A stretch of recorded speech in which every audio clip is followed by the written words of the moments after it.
probably were warming up. Did you hear the last lesson before you? No, that's okay. That's good. I was talking to him about his hands being a little bit stiff on the. Oh, that's Yeah, no, yeah. So this will help you a lot. Right? See the 4A elegy is.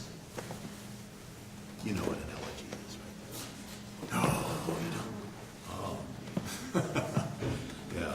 No, it's like an homage, or it's a piece that's written in memory of somebody.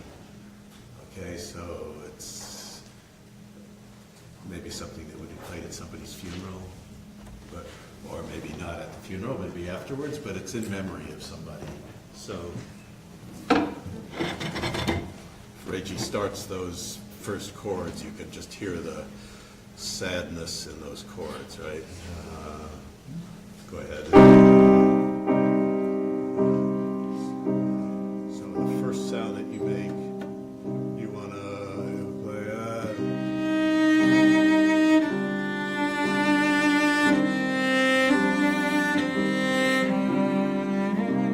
you want to be thinking a kind of sadness in the sound that you make, and so you want to be able to rest here. When you're sad, what does your body feel like? I feel like I'm not trying to do anything to Yeah, it's like sometimes we can be so sad, like we almost don't have strength in our body, right? So if you can, let's play it a little bit faster. I think it got faster later on. And here, just take your bow and put it on the string and just feel sad and just rest. Ah, do you see how your arm dropped down? See, that's comfortable. See, now you look like a real cellist. So you want to be careful that you're not up here pushing down. That's not going to help you to make a beautiful sound, because that's a little bit like when you're pressing on the cello string, it's like somebody pressing on your vocal cords and trying to, yeah. So that string needs to vibrate freely, so you don't want to push down on it. You want to just rest on it and then pull it. That's it. So just do that a few times. And next one. Right. You don't have to do anything more than that. Okay, let's try.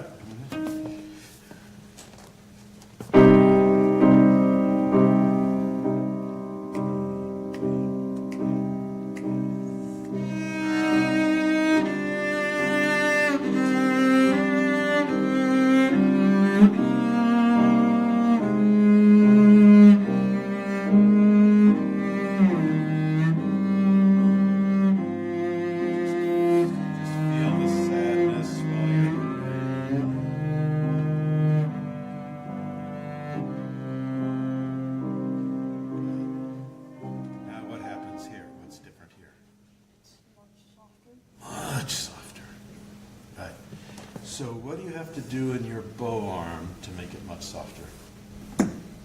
pull it away from the bridge. That might work sometimes, yeah, maybe not here. The reason that you can't play too far over that, you can come up a little bit, but when you come up here, then the bow has to go faster, right? And the tempo of the piece is so slow. The main thing you want to do is lift up all your weight. You ever think of how your bow arm can be very heavy and you rest on the cello, and then your bow arm can be very light and you're kind of picking it up off the string. So when you want to play very soft, it's like, when you want to play very soft, the weight of the arm is too heavy, so just feel like you're suspending it up in the air. Try that right on the pianissimo. Even softer, make it lighter.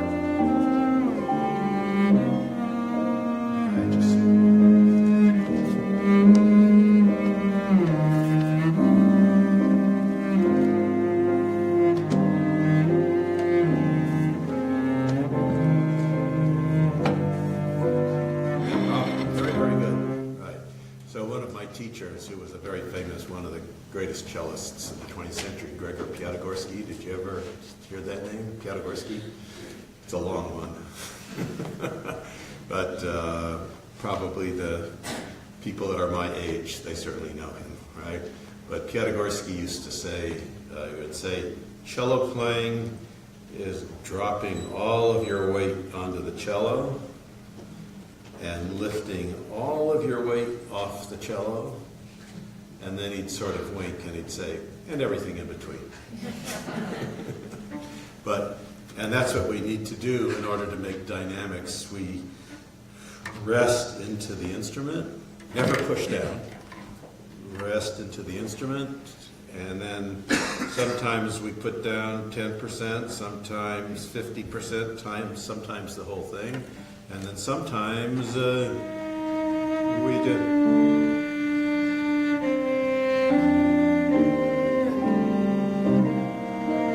I'm just holding all my arm weight. I'm just suspending it all up in the air. Right? Now my arm's heavier than yours, but the principle is the same, right? So there's different ways we can think about it. Put your bow out at the tip, right? And just like imagine there was some air blowing up here under your arm and just kind of lifting you, right? Play one more time. See how soft you can play. So this takes practice. You can play over the fingerboard like this, but this is a little bit cloudy, so you can also play sort of close to the bridge. I'm not real close to the bridge, but I'm in that area. But very, very light. Try that.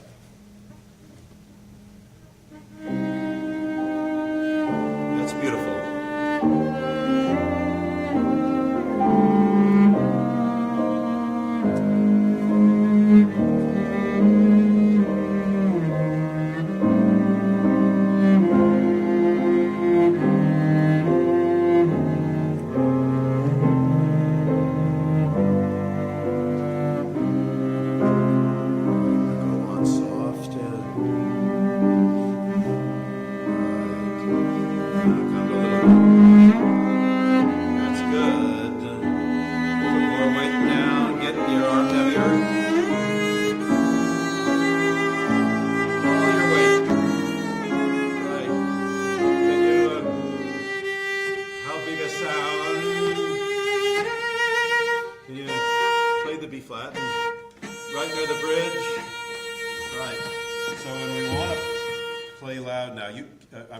Give me your bow, and you keep the finger on there. What you want to do in middle play to make that much. See where my bow has gone right down next to the bridge, and I don't let it slide at all. I kind of have to hug that contact point and just pull this out. Try it. Let's see.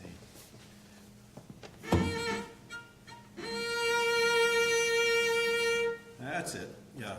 If you could actually make your arm heavier and pull more. Try it. There you go. Right. So one of the things we do when we practice is we actually practice learning how to play louder and learning how to play softer. Because when you can extend your dynamic range like that, you're sort of like a painter that just has more colors to paint with, right? If your dynamic range is like this, maybe you have the primary colors, but then you can start adding shades, all kinds of interesting, and you just get much more range and much more interest that way. Okay, so let's go to another place now. Maybe the middle section where it gets faster. Here is another place that you were sort of pressing with your... So just do this with your bow on. You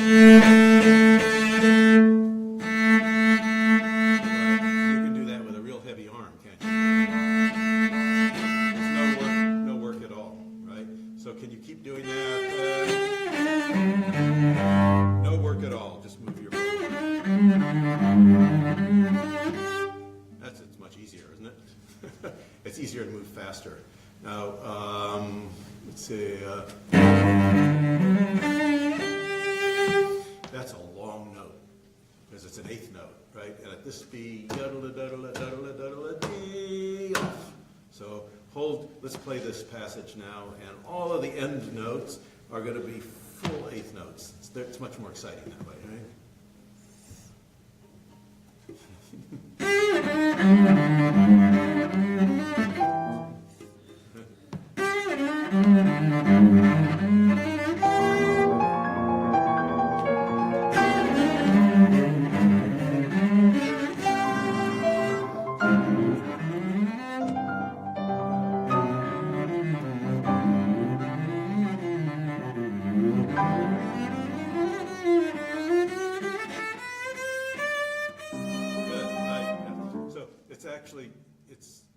We all have the same trouble. We've got all these notes to play here, so our brain is thinking about the left hand, and we forget about this, right? So when you play, just play those notes and think about your bow. That's it. See how much better they sound immediately? So even here, you've practiced this for quite a while now. I bet your left hand is automatic on that. And so you can put your attention on the bow and you'll get a much more brilliant, terrific sound. Okay? And now let's go up here, play from there.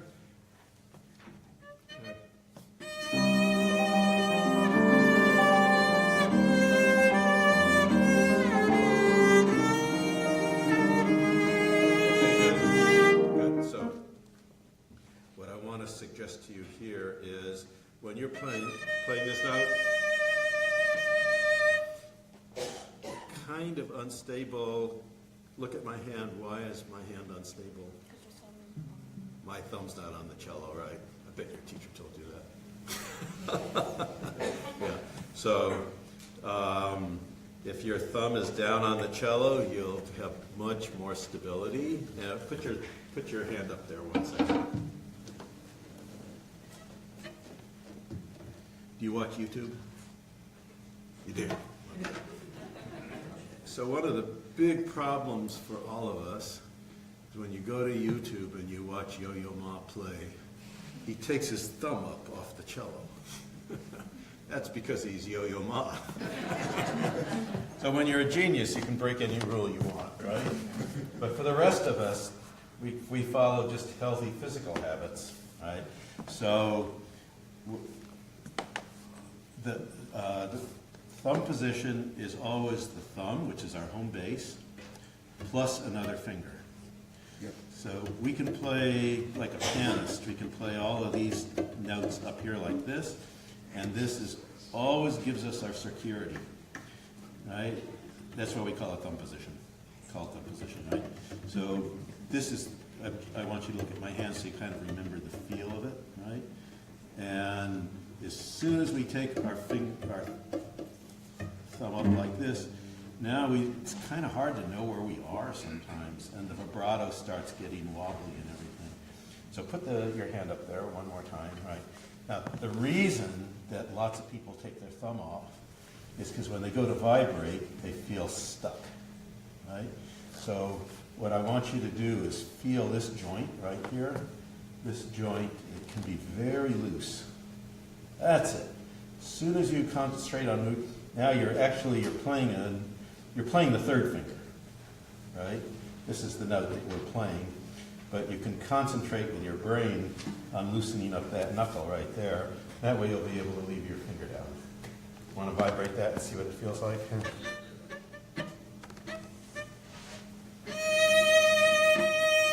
Good. All right, not so hard, huh? Yeah. So always watch my hand. See how much motion I can get in there?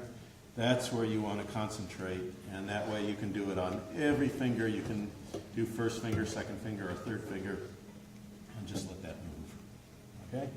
Good. Time? Okay. It's a good place to stop. Thank you.